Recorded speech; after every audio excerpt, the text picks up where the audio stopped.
Before we introduce our speakers in our session, just want to return to a comment I made this morning. The white paper I was referring to, the near final draft, there's now 50 copies sitting out on the registration table, so please do grab one. As I said, my email address is on the bottom. Love to hear what people think about it. We're really not at a point where we're going to be able to change it very much, if at all, but still would very much like to hear your impressions of the document, any suggestions you might have, because this is just the beginning of a long-term campaign to focus on the issues of this paper.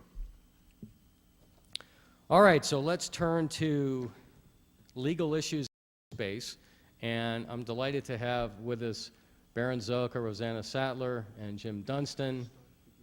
And at this point, I'm going to turn it over to Berin since he has the clicker, and that makes him the man in charge. Thank you all very much. Okay. We have a lot of material to go through, so, sorry.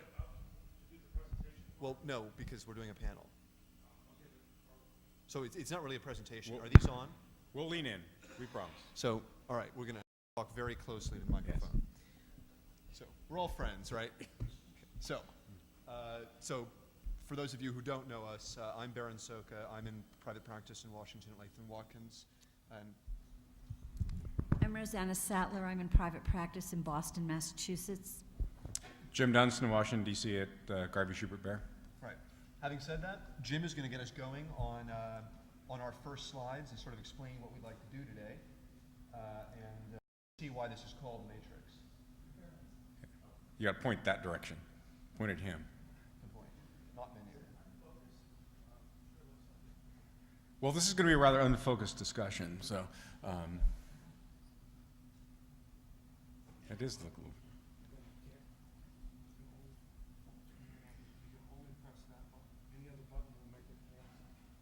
Okay. There you go. We're good, good.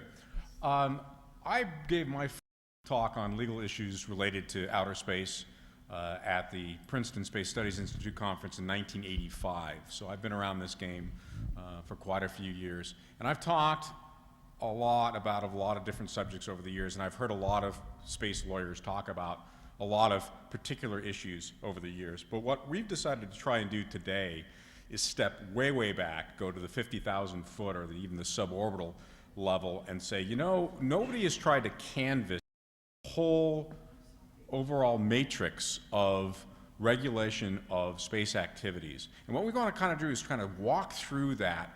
And as we started conceptualizing this and started doing it, we suddenly realized that there are some definitional differences between state, federal, and international regulation, and there are times when there are some rather large gaps in that sets of regulations. And so what we kind of want to do is walk through this, and we've set this out literally in a set of matrices, a set of graphs, after we have a couple introductory slides. Right, and just in general, we have a lot of material to go through. We would invite questions from the audience. All four of you, yes. If they're particular to something we actually are covering on a particular slide, we don't want to get too bogged down in general discussion. So if you have a general question, please wait till the end. Mm-hmm. So we're there. No, you need to go back up one. We haven't done the first slide. Unfortunately, I don't think I can go back. Okay, can he go back for us? Okay, really stepping back, the first question we kind of asked ourselves is, why do governments want to regulate spaceflight and space technologies in the first place? And these kind of might seem self-evident, but we really kind of just want to tick them down because it makes some sense as we go through this, whether they do it for national security reasons, for the protection of their own citizens, for the protection of property, for promotion, and last but not least, governments at all levels want tax and want revenue.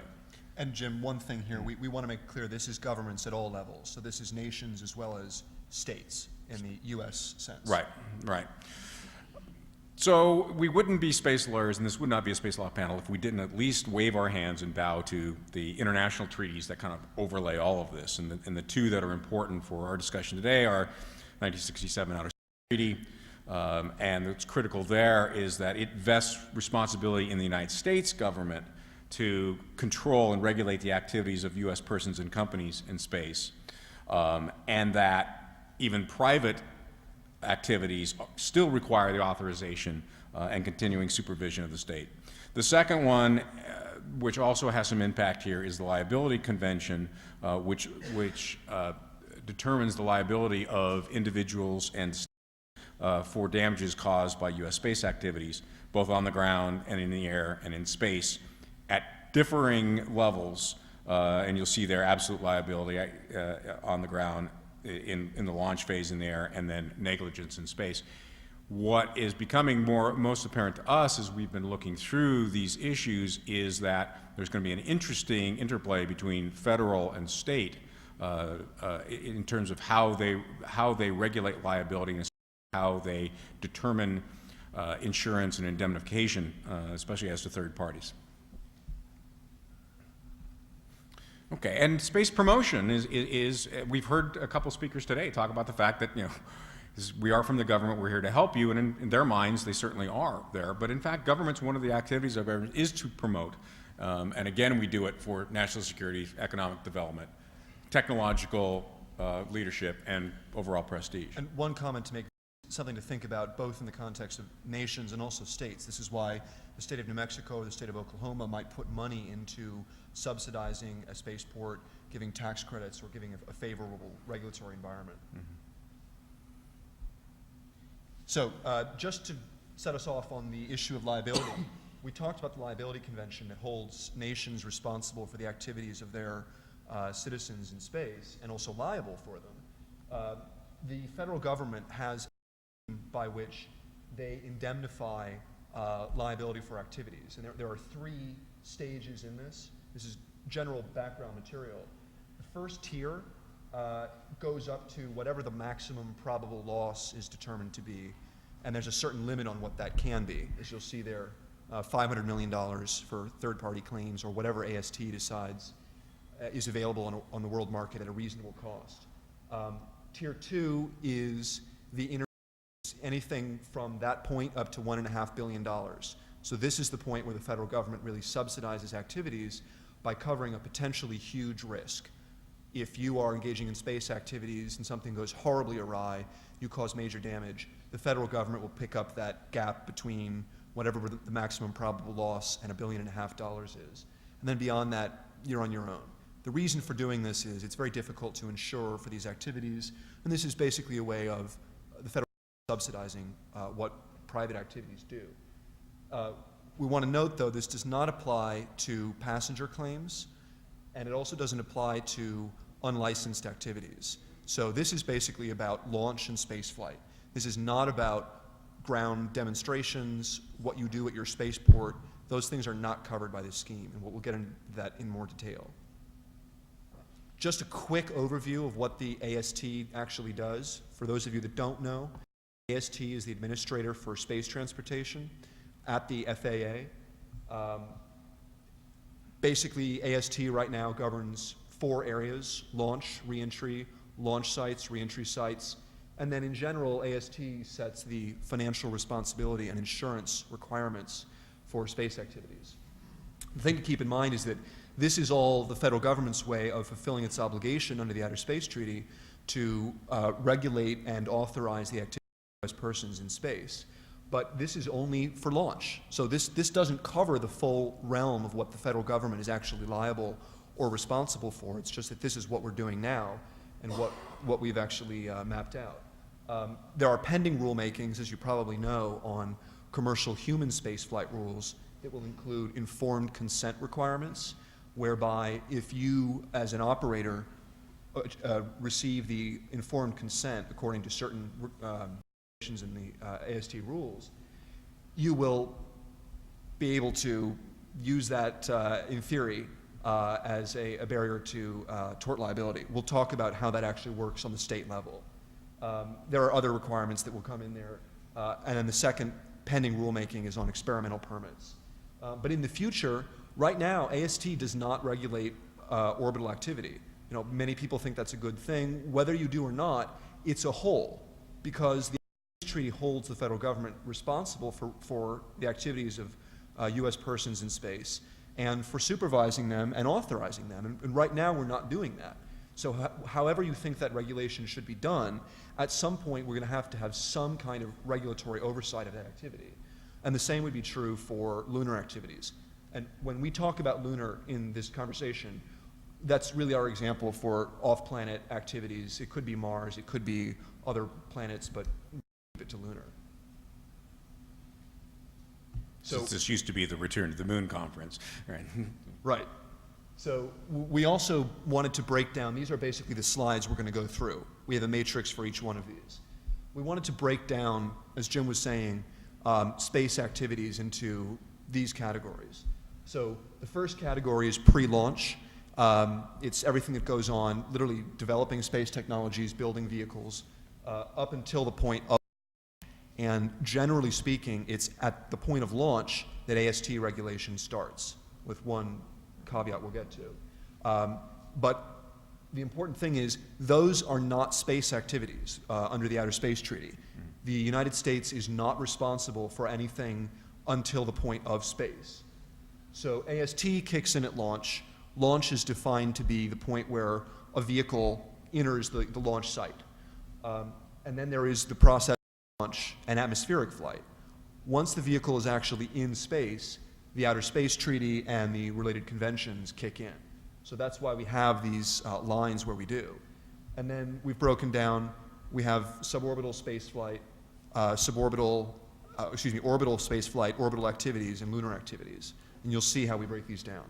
Is there any space defined for suborbital using that word, or it's undergone, or how is it? Actually, none of the treaties define space. There is no legal definition of where space begins. There are proposed definitions. The first one was proposed, I believe, in 1959 or 1960, and the UN hasn't actually gotten around to agreeing on where space begins. So that is actually an open question. But I will point out, this is one of the things that can be resolved in national legislation. And the Isle of Man right now, just for example, has space legislation that would actually introduce a definition. So this is something that any individual nation could decide for itself, or something that might be decided internationally in the future. But for our purposes, there is a line, wherever it is, that's where the Outer Space Treaty kicks in.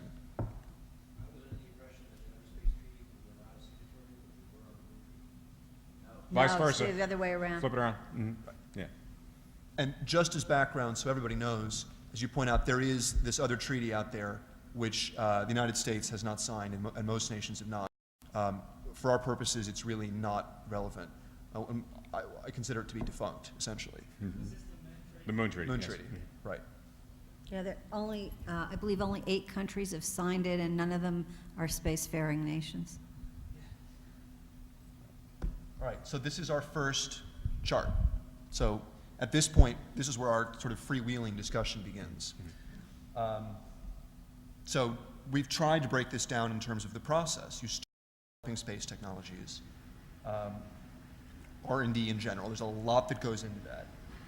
And then you actually have the process of building vehicles and payloads, producing propellant, ground testing, static demonstrations, and so on, and transporting fuel, getting stuff to your spaceport. Now, the one caveat I mentioned earlier, AST does regulate launch sites. And among the regulations for launch sites are regulations for the handling and storage of propellants. Okay? But other than that, AST regulation is about launch. So just to keep clear, essentially in this slide, AST doesn't have a role. So, now, and to explain, in general, I have italicized things on here that are really open questions. And these, what we've listed here, this is not meant to be comprehensive. This is just illustrative. It gives you an idea of what the issues are. But you'll see these columns, so you can see that Outer Space Treaty and other conventions don't apply. AST doesn't have a regulatory authority, but there are other federal agencies that do. So one question I would ask, Berin, is since the international treaties do not apply to this set of activities, and since then the federal government is not compelled by international law to regulate in this area, would a state, for example, have an argument that AST has overstepped its bounds by regulating spaceports? I mean, is there a 10th Amendment, states' rights argument in this area? And could it ever come to a point where a spaceport would try to take AST to to court to say you have this is out of your jurisdiction.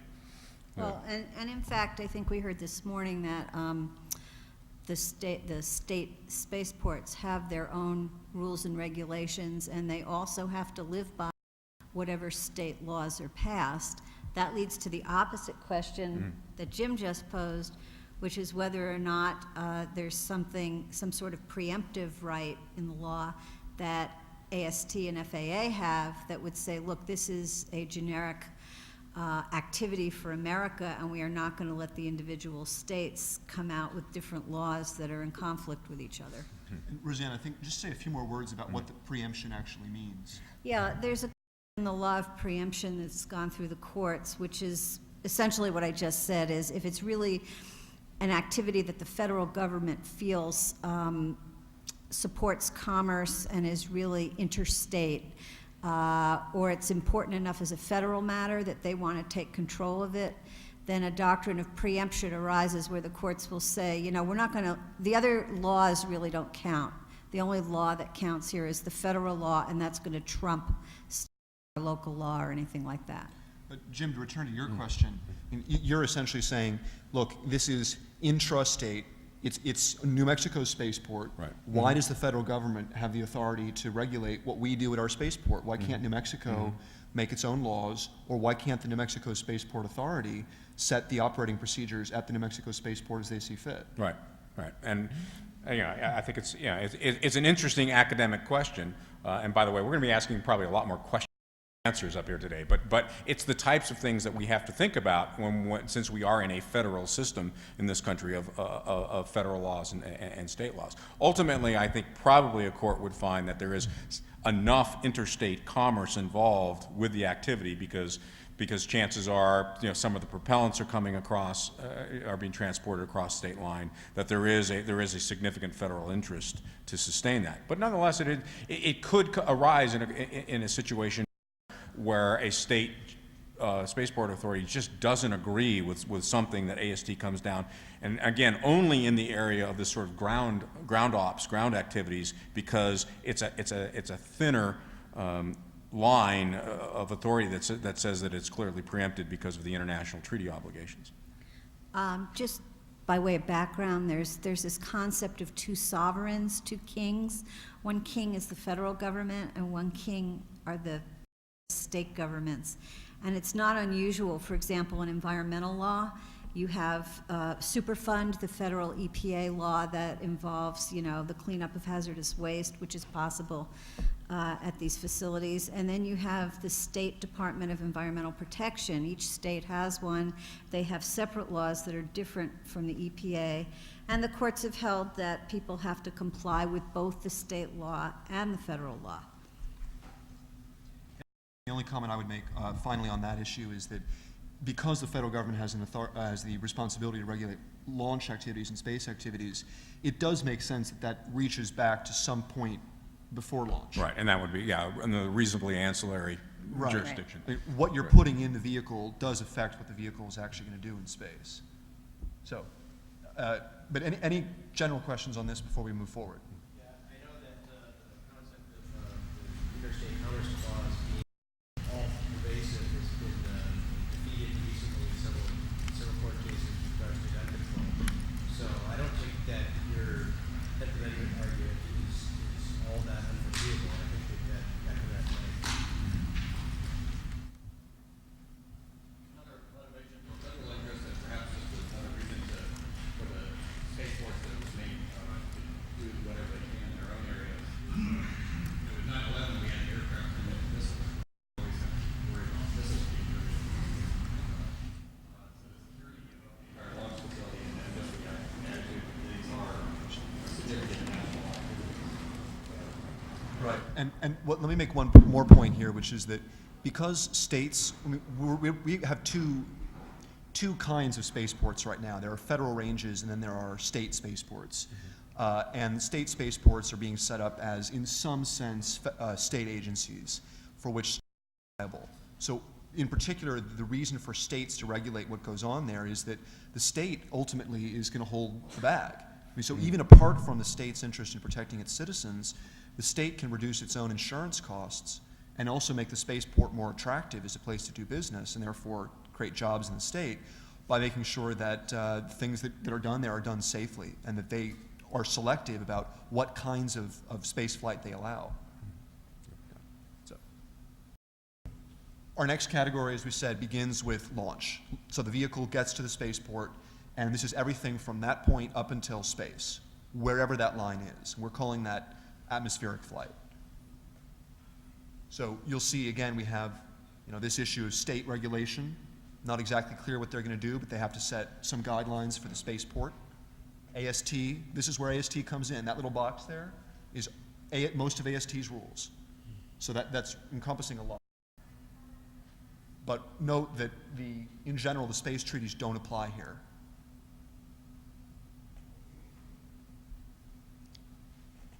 I guess the area we're going to get into is both here and in the orbital sense, and even on the moon, is tort law, personal injury law, because as was indicated this morning, as I'm sure most of you know, there are no regulations by the FAA for what happens if there's an accident on board and a passenger gets hurt.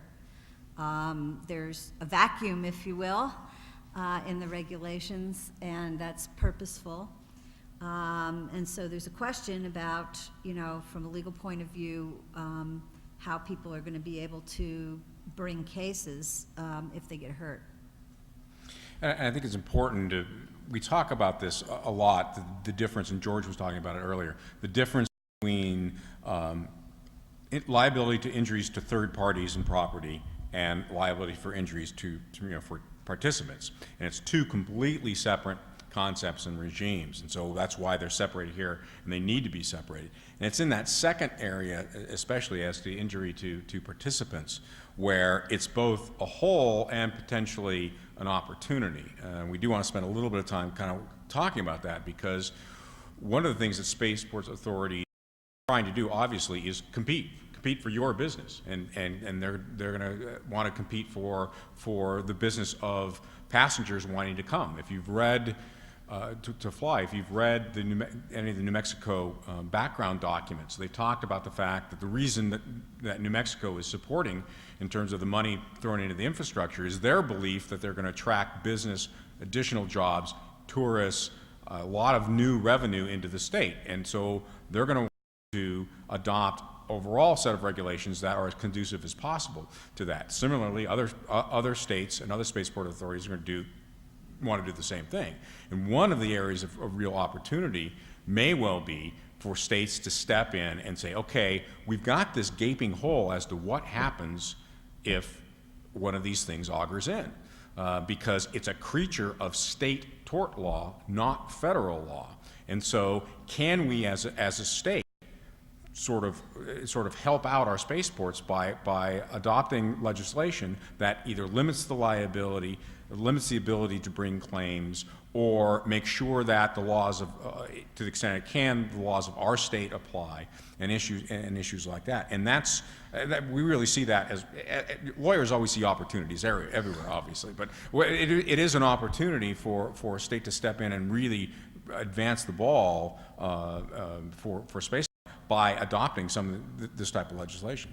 Yeah, as an old tort lawyer, I'd like to say a few words about the tort aspects of this, because I really don't think they've been fleshed out by any government party.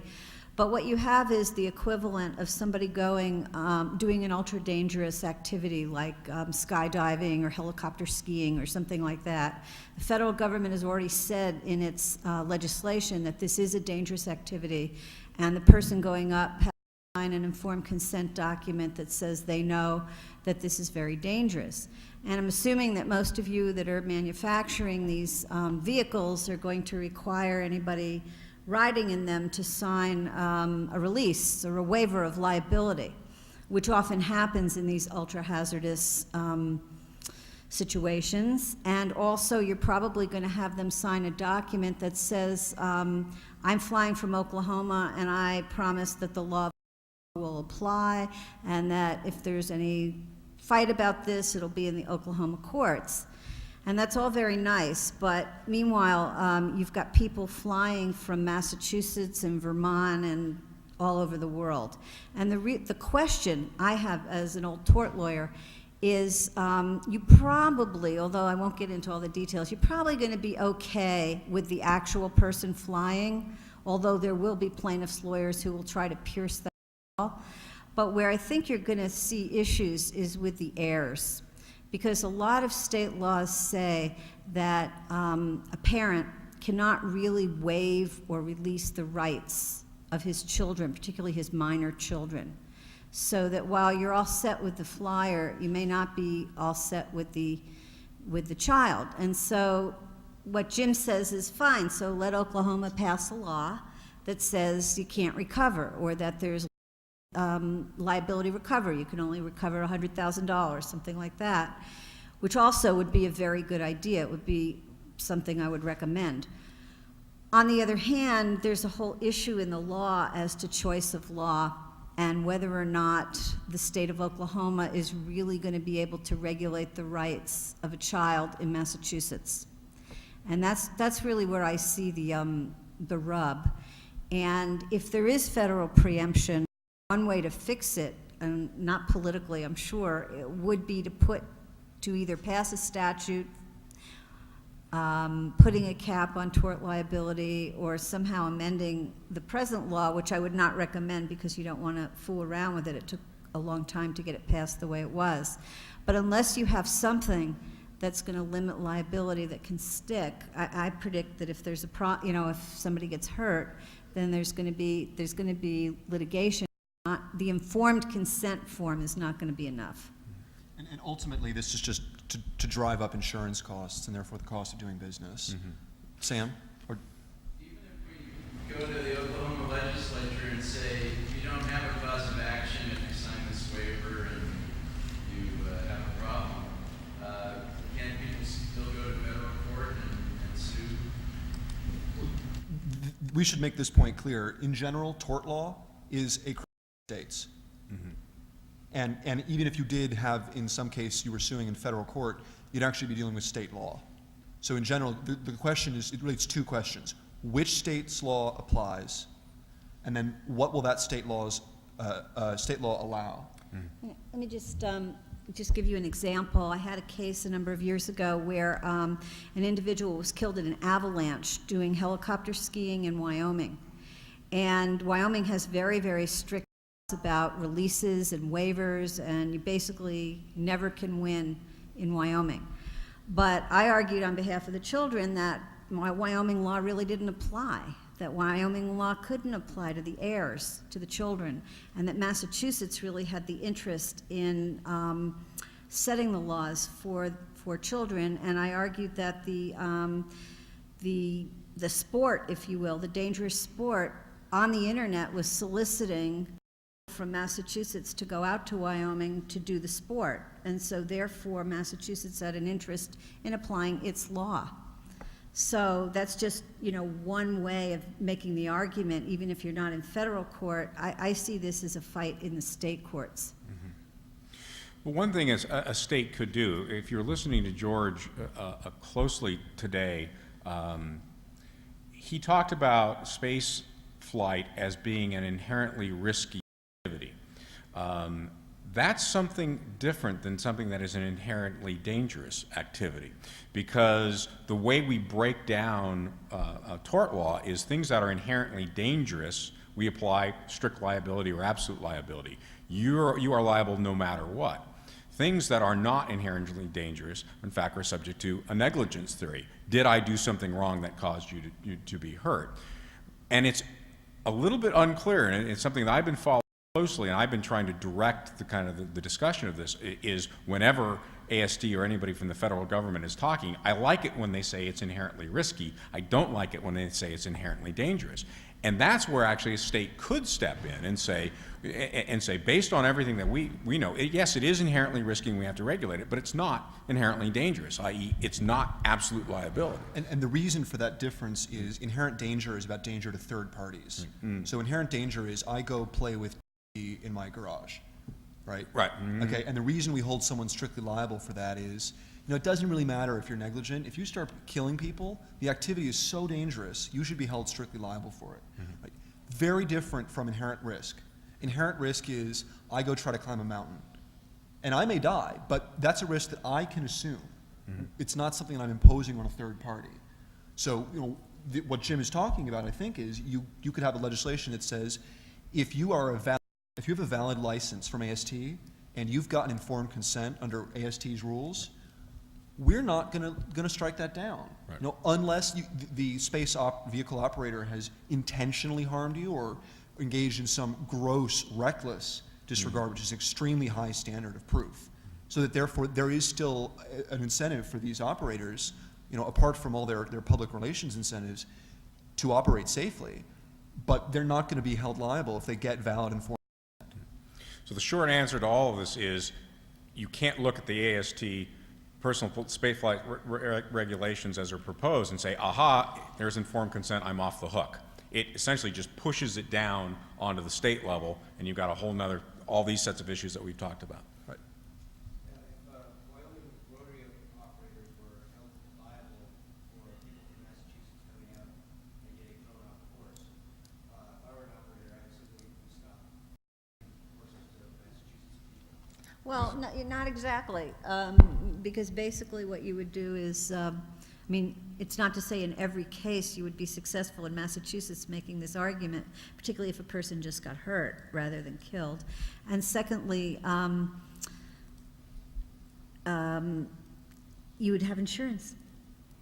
I guess the point I'm getting at is, are there states we should consider not flying?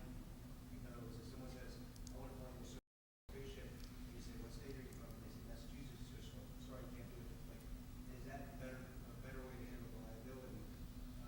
Because some states are really, quite frankly, unreasonable. Right. No, you're absolutely right. I mean, there are some people, for example, who say that the biggest impediment to the Mojave spaceport California. is the fact that it's in California. And California has extremely aggressive consumer protection statutes on 1,000 different topics that people could use as sort of ancillary claims against somebody flying out of Mojave. And so I've heard several people say, ultimately, I may be able to do my R&D and testing out of Mojave, but I got to find a jurisdiction that's a little bit less paranoid to do my operational flights. And just note, in theory, you could always just charge them more in insurance. That is, the ticket price could be more to cover a higher insurance cost. So, quickly, because we want to move on, but.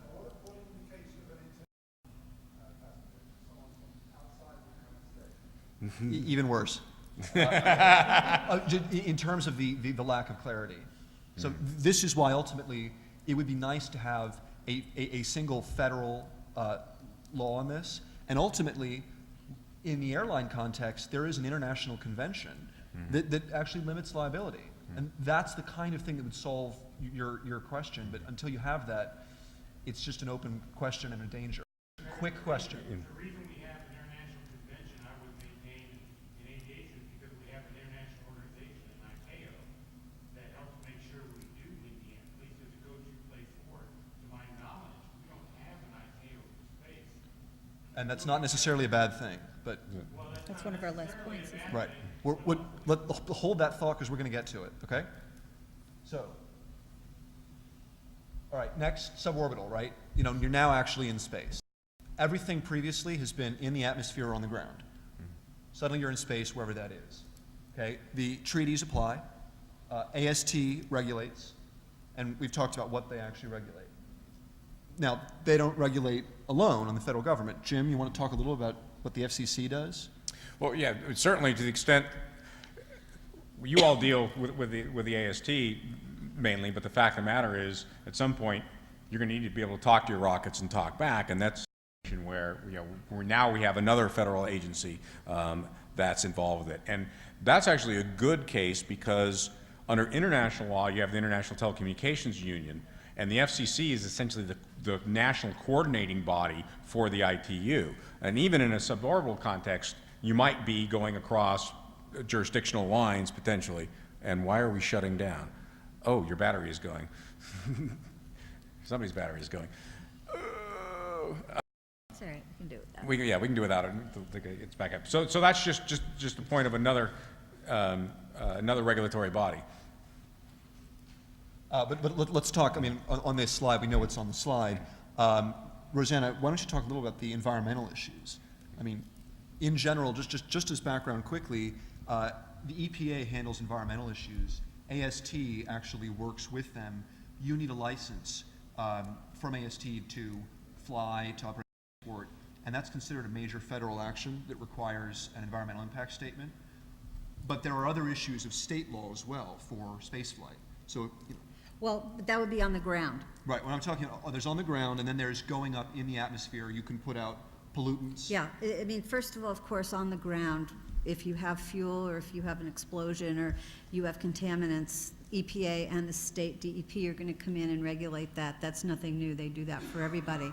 If you're taking off and you end up polluting the air or having an accident that causes an environmental problem, EPA would still be involved. But once you get suborbitally, then you're dealing with Article 9, which is very mushy, of the Outer Space Treaty, which talks in general about thou shalt not do environmental contamination, but it doesn't really define it or say what it is or how it's going to be dealt with. But that's more of an international, a state law or federal law. For those of you with photographic memories, before that chart went off the computer, the other item that was on there was the medical and environmental impacts on human passengers. And this is an area in which AST has decided that for the moment at least, it is not going to regulate. It points us to several advisory committees in terms of determining best guidelines for determining the medical condition of spaceflight participants, and particularly what you might want to consider doing in terms of medical tests and whatnot, but it's not mandated. And so there is, in fact, no regulation as to the environmental impact on human participants. And that, in fact, I see as a very large hole. As a communications lawyer, when I'm not wearing my space lawyer hat, I've actually been involved in one of the cell phone cases. And for those who are not familiar with it, there are several cases out there where people have developed brain cancers and have tried to sue the cell phone manufacturers for, in fact, causing that. And none has actually gotten to trial or to a jury yet, but there is an issue as to whether or not there's some liability there. Similarly, I think going forward, I can foresee the following scenario. A 50-year-old male takes a suborbital flight, 18 months later develops a very rare form of cancer, which has triggers in RF, in radiation exposure, brings suit against the spaceflight company. And the problem is the spaceflight company has nothing to point to in terms of federal regulations that says, well, we complied with A through Z, therefore we're immune from this challenge. And so there is a hole in this area that I've begun to have dialogue with on both the operator and manufacturer side as well as on the space weather side, saying that this is an area in which the operators have to step in and self-regulate, and especially data collect. Because the reason that the cell phone cases are so far, none of them are getting to the jury, is there's pretty good data in terms of the impact of exposure to cellular telephone frequencies. You're going to have to be able to, as an operator, when that lawsuit gets filed against you, to be able to say, here is the exact dosage that this individual took on this flight on February 17th, 2010. And if you haven't got that data, then it's going to be an open question. And so one of the real challenges, again, because there is a hole in the regulatory scheme here, there's no backup, there's no protection, is that everybody is going to have that. How to have their ducks in a row, or they're going to be potentially facing that liability issue. And that's the and that's the extent of my photographic memory of that chart. Yeah, go ahead. With respect to the health issues, Mm-hmm. since even if we collected data, the cows came home and had spreadsheets,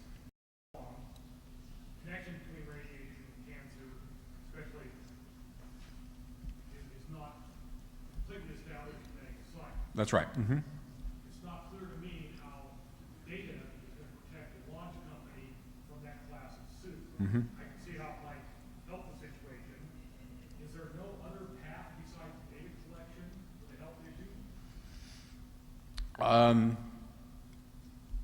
Well, the federal could step in.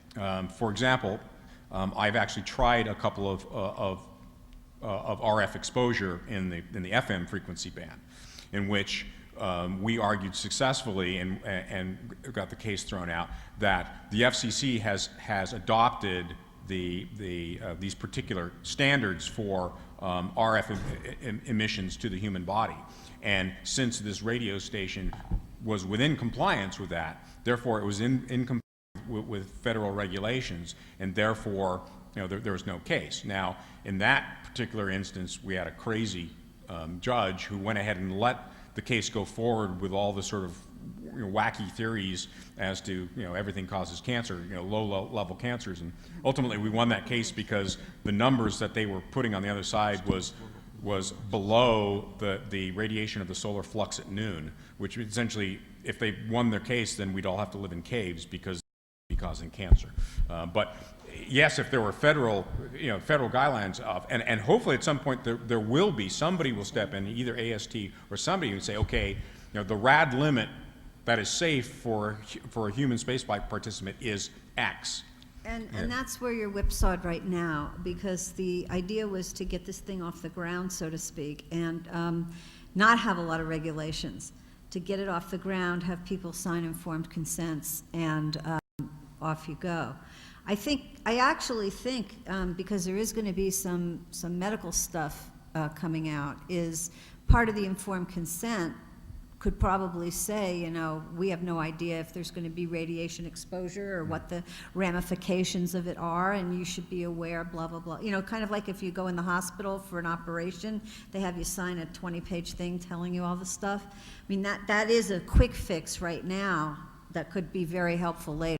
Just remember, this is a two-step process. Informed consent is not a magic phrase. So, we want to make that as meaningful as possible and include these things in it, but then we need to make sure we give effect to that under state law, and then we get back to the issue of, having a national law on tort liability, maximizing that, and on the international level as well. Okay, so we have more material. We do need to move on. Does anybody have any burning, urgent questions? I wasn't actually going to take any. That was a nice way of moving the conversation on. So the next step for us is orbital. And really, orbital has a lot of the same issues involved. The differences would be that on the tort liability issue, it's not just the risk of an accident, it's an increased risk of radiation. Okay? It's, the G forces, it's also long-term issues. I mean, if you have an employee on a station for a year, that person may sue. Just to give you an example, that's a difference. The major difference is suddenly we're talking about debris. Right? Suddenly we're talking about having to coordinate communications all around the world. And then the FCC issue becomes much harder, and you start having to deal with the ITU. Right. Actually, if you drop by my booth out there, there's still some handouts on walking through. The FCC adopted orbital debris mitigation rules a few years ago, in 2004. We're requiring all applicants for licenses to file a orbital debris mitigation plan, including end-of-orbit disposal. And it has real teeth. There was an operator who just a few weeks ago had a set of applications that were on file for 4 years in a first-come, first-serve. In other words, whoever got in first got their applications granted. They were sitting there for 4 years while the FCC was determining the new service. The commission adopted those rules and then dismissed that application because they failed to, in the interim, file an orbital debris mitigation plan. And so it's an important thing. For this group, the important thing to note is that orbital debris mitigation applies to all satellites, including all the way down to nanosats. So if you need an FCC license to communicate with your vehicle, even if it's orbital, but if it's delivering 1 kilogram, You've got to explain to the FCC what you're going to do with that object at the end of its life. And AMSAT went in very hard to try and lobby the commission to exclude certain payloads as being so small, and the commission correctly from a physics standpoint said, hey, a fleck of paint almost took the windshield of the shuttle out. 1 kilogram traveling at orbital velocity packs a heck of a punch. We've got to you as well. But again, it's orbital only, so for suborbital, you don't have to worry about this.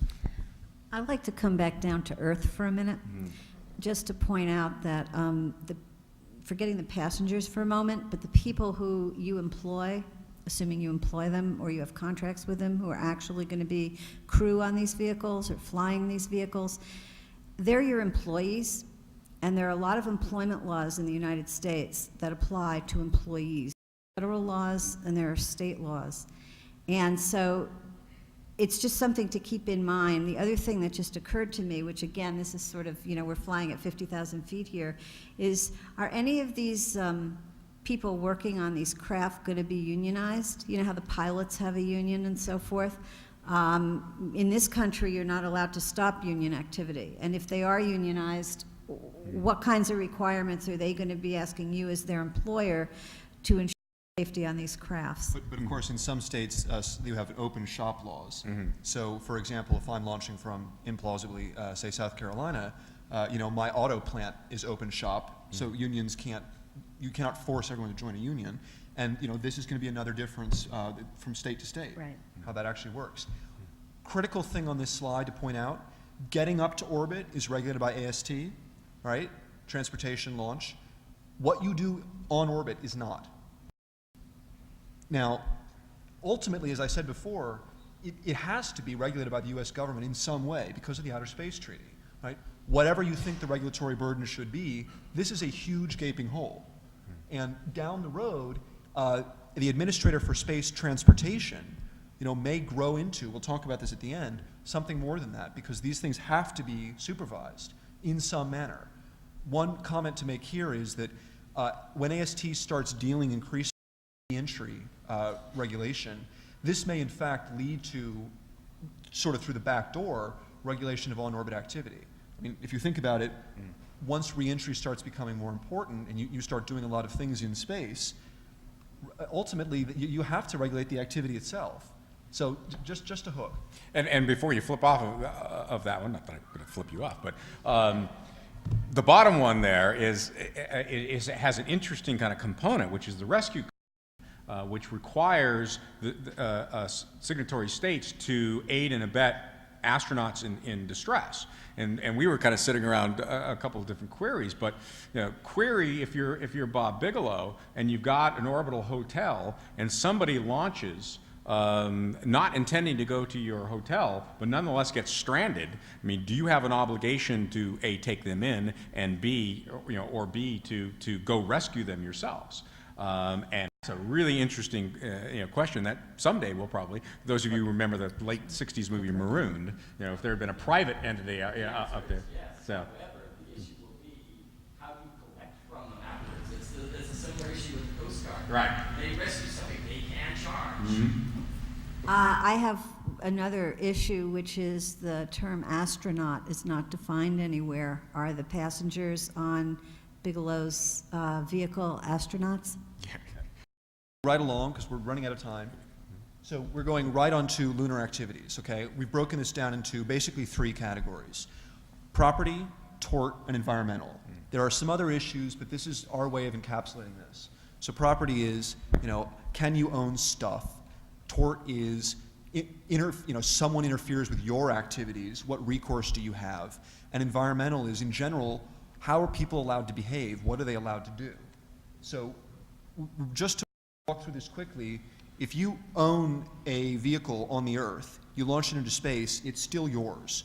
And more importantly, it's still subject to functional jurisdiction of the launching state. You land it on the moon, same thing. All right, so that's not a question. The questions are extracted resources. Okay, if you remove it, can you own it? And Jim, you've talked about the moon rocks example. Right, and this is, for most of you, this is kind of old hat, but the fact of the matter is, both the American space program, the Apollo, and the Soviets, Russians, with their return flights, have extracted materials from the moon, brought them back, and have declared them to be national assets. They've essentially repatriated, they've taken control and possession on them, which I take them to mean that you and I can do that exact same thing. This is an open question. It's not defined in the Outer Space Treaty. It's not barred. We think there's good precedent for it. But the other issues you're going to deal with are real property. Can you own land? Short answer is you can't claim territory. What you could, on one theory, do would be to claim a certain area around a facility where you had ongoing activities, right? You would not have a permanent right because it's only a safety zone. It's only there to protect your activities while they're going on. Not a permanent right, and it's limited in its scale, say 1 kilometer. So you don't get the right to claim, say, Alaska, just because you've landed your vehicle there, right? So that's real property. Mining claims, you need to have a system, ultimately, to encourage people to actually look for resources and give them some priority. Right? We've done this on the deep seabed floor. We have U.S. legislation that did that, the Deep Seabed Hard Mineral Resources Act. It's a good model for this. And we're just quickly to tear through this. Salvage ultimately is going to be important. And intellectual property. Right now, patent law, U.S. patent law applies to U.S. facilities and objects. That's clear. Trademark and copyright don't. Including the international. That's right. U.S. patent law applies to any inventions on the space station. And so on the U.S. Components of the space station. each nation's property law applies to its modules. So this is just illustrative. Tort law, a lot of gaps, a lot of questions. And note in the prior slide, we didn't even have a column for states. States are now back in it because if we launch out of New Mexico and I'm a citizen of Virginia and he's a citizen of the District of Columbia and I go beat the crap out of Berin, whose law applies?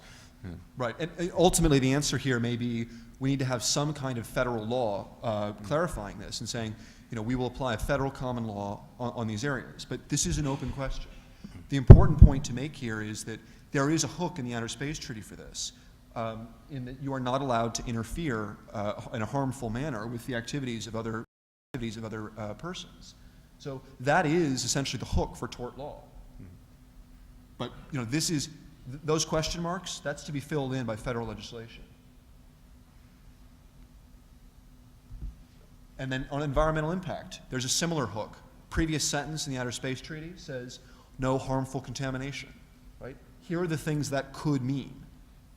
I do a lot of environmental law here on Earth, and I think two of the things that I'm concerned about are, number one, human waste management. How are we going to do this on the moon? I'm sure the technical people and engineers in the audience can figure that out, but it's a pretty critical question because there's going to be a lot of it.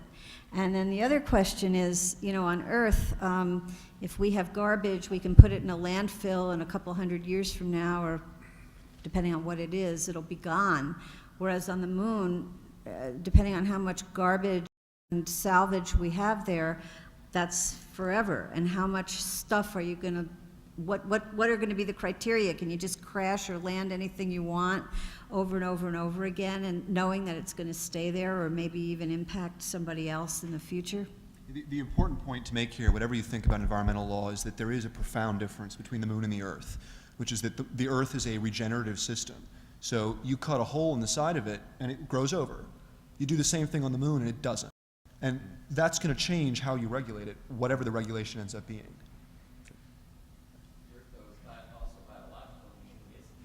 Well, that's why it's regenerative. All right. And that's why it doesn't matter on the moon, because you're not harming anything. Right.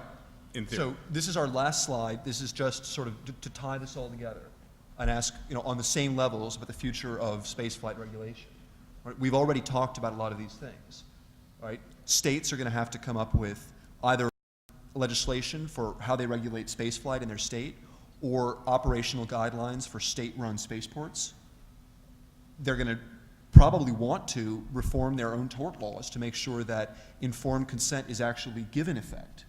Now, this third thing here, we talked about before on the indemnity issue. The indemnity does not cover two things. One is the federal indemnity system. One is the Tier 1 liability. So you have to go out and get private insurance for that. One thing is would be to actually itself cover that gap. So the state of New Mexico has talked about doing this. They estimate it would cost $10 million for the state to float a bond to cover liability of space operators from the spaceport. Would sure make that spaceport an attractive place to do business. Right? That's one thing they could do. The other thing they could do would be to create an indemnity system that would cover the things that are not covered by the federal indemnity system, which is to say pre-launch activities. So right now, most spaceports don't offer those things because it's so risky and it's not covered by the federal scheme. This is something that states may do. You know, on the federal level, we've already talked about a lot of these things, but to tie them together, federal government has a responsibility to regulate, authorize, and supervise activities on orbit and on the moon. So some form of that is going to have to develop. And if you go down there, I mean, the question is, ultimately, do we create a cabinet-level department for the Department of Space? And it's interesting because of the fact that we kind of are thinking of AST as in many respects, a one-stop shopping. But as we've kind of pointed out here, it's really not. And in fact, does it make sense to have something? You hate regulatory layers being added on, but would it be more efficient to have a Department of Outer Space and fold AST into the launch activities there? Otherwise, you're going to have a agency, a part of the Federal Aviation Administration, straying and further from its natural area of expertise, which is the regulation of transportation through air and through a little bit of space. If they have to start getting into OSHA-like, like regulation of wage and hour, not wage and hour, but the amount of time that commercial astronauts can work in a day on orbits, that's well beyond the scope of their authority. But right now, they're only person stepping up to the plate and saying, come to us, to be regulated. I just wanted to talk in the end about the international piece because that's the most difficult, but in the end, it may be the one that we should start working on right now, especially the dispute resolution mechanism. I mean, if we're really optimistic and we think that there's going to be launch from all over the world and eventually it's going to be orbital, it would be good to address some of these issues now rather than wait, 10 years and when everybody's up there and realize all these gaps are still applying. Let me close with 2 points. One, we've identified a lot of open questions and holes. No one on the panel is saying that any of these things needs to be filled immediately. Some of them are really important because there are companies that are going to be dealing with them in the next year or two. Some of them are very long term. You may want to resolve them ahead of time, you may not. But these are just identified gaps.